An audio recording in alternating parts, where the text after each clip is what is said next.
Way back in 1897, there used to be a sign sitting right about here that said, "This is not the grave of the dictionary man." Why? Well, believe it or not, it's for the exact same reason that Congress had to build a new grave monument for Thomas Jefferson back in 1883. And it's for the same reason that John Brown's gravestone used to be protected by a box and padlock in 1894. And it's for the exact same reason that the state of Kentucky had to build an iron cage around Daniel Boone's headstone back in 1896. All of these things and more were done because of the relic hunters, the scourge of 19th century historians. See, nowadays, if someone calls themselves a relic hunter, then they're probably doing something relatively innocent, like walking around an old battlefield with a metal detector. But in Victorian-era America, that term meant something very, very different. Back then, a relic hunter was somebody who traveled all around the country with a hammer and chisel, knocking chunks of stone out of grave monuments, famous rocks, and whatever else they can get their hands on. These people collected little pieces of famous items as trophies or souvenirs. And this headstone right here is a perfect example of their handiwork. See how little pieces of the headstone have been chipped off along the top there? You can thank the relic hunters for that. This is the headstone of Noah Webster, a farmer who, with all due respect, lived pretty much an unremarkable life here in West Hartford, Connecticut before passing away in 1813. So, you're probably wondering, why were the relic hunters so interested in this stone if Webster wasn't even famous? Well, it's because they were confusing this guy with the Noah Webster that started Webster's Dictionary. Yeah, so that's why the cemetery put up that sign and why the local newspapers ran stories telling people to quit coming in here and busting up the stone. But hey, all things considered, this little headstone is still in decent condition, right? Like, the relic hunters never got the chance to really bash it up too bad. So, how about I show you a gravestone that really got put through the ringer? This is the grave monument of Colonel William Ledyard, an American officer who died fighting in the Revolutionary War here in Groton, Connecticut. But hey, where's all the damage I promised from the relic hunters, right? Like, this monument looks like it's in pretty decent shape. Well, that would be because this is actually a replacement monument that was built by the state of Connecticut years after Ledyard's original headstone was put up. Do you want to see what that original headstone looks like today?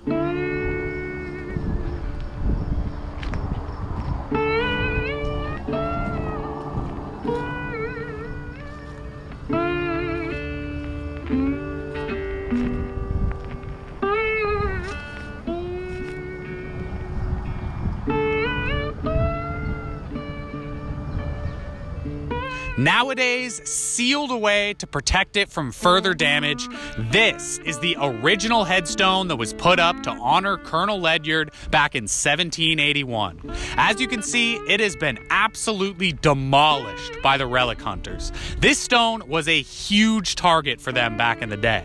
You know, I found a ton of newspaper articles remarking on how many people had been coming down here with a chisel and just chipping away pieces of the rock.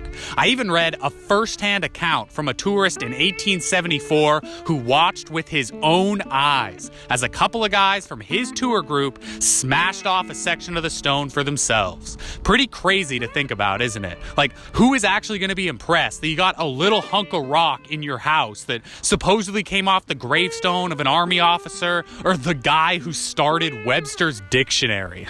And, you know, even back in the 19th century, there was a ton of pushback against these people. Like, I found a huge amount of opinion pieces and articles just absolutely lighting up the relic hunters. I especially love this quote from 1905. "This species of relic hunting is the crudest and most indefensible form of selfishness. In order that we may possess something intrinsically worthless, we deliberately destroy an object of sentimental value to the nation." It's pretty scathing, huh? But hey, it's about to get even worse. See, so far in this video, we've really only been talking about relic hunters going after pieces of stone, but that is far from the only breed of relic hunting that existed back in the 1800s. Like, these people sometimes went after some pretty weird souvenirs, like way, way beyond just hunks of rock. Let me show you an example. Welcome to the woods of Thompson, Connecticut. I am standing upon the former path of a railroad that used to pass through southern New England.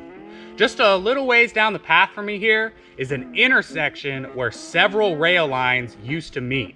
An intersection that once witnessed one of the worst train wrecks in the history of the United States.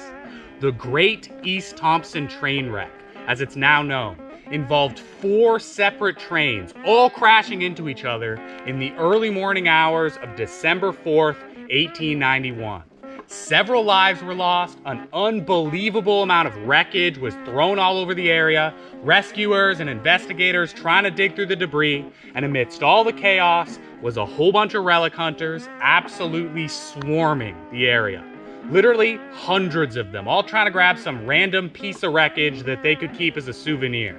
Something that a lot of them had probably done plenty of times before. Because I found about 1 billion accounts of some train accident or shipwreck that just got absolutely mobbed by relic hunters. They would steal basically anything that they could get their hands on. Doorknobs, random scrap metal, a piece of glass, like whatever.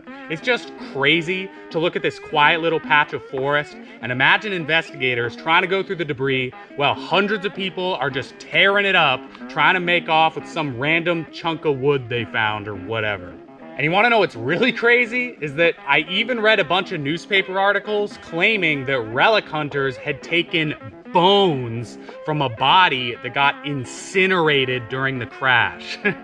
It's just insane, isn't it? Like, you're really gonna go home and put a human finger bone up on your mantle that you just illegally stole out of a train wreck?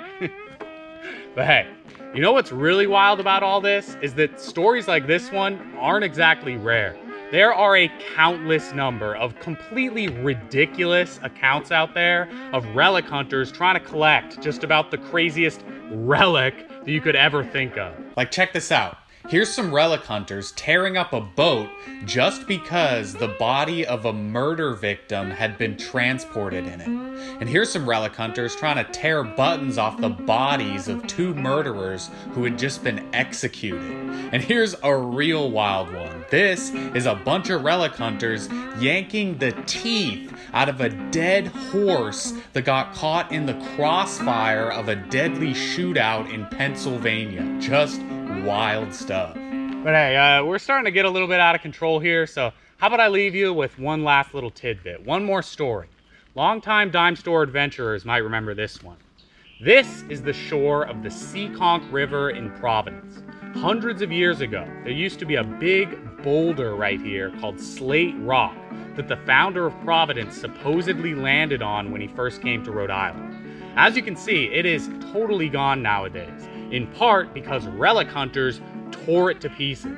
A while ago, when I investigated this story, I was actually able to dig up some old Freemasonry magazines that mentioned that a local Freemason chapter was going to cut out several feet of the rock to use as a pedestal. So I made a few phone calls, I asked around, I did some driving, I looked into it, and wouldn't you know it, I was actually able to track down one of the pedestals 150 years later. This is the main hall of the Rhode Island Grand Lodge of Freemasons.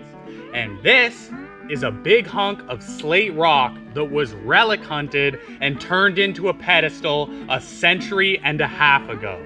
Pretty crazy to actually see this thing in 2023. So hey, that's about it for this video. I'm just gonna grab one of these rocks as a souvenir, and I hope to see you next time.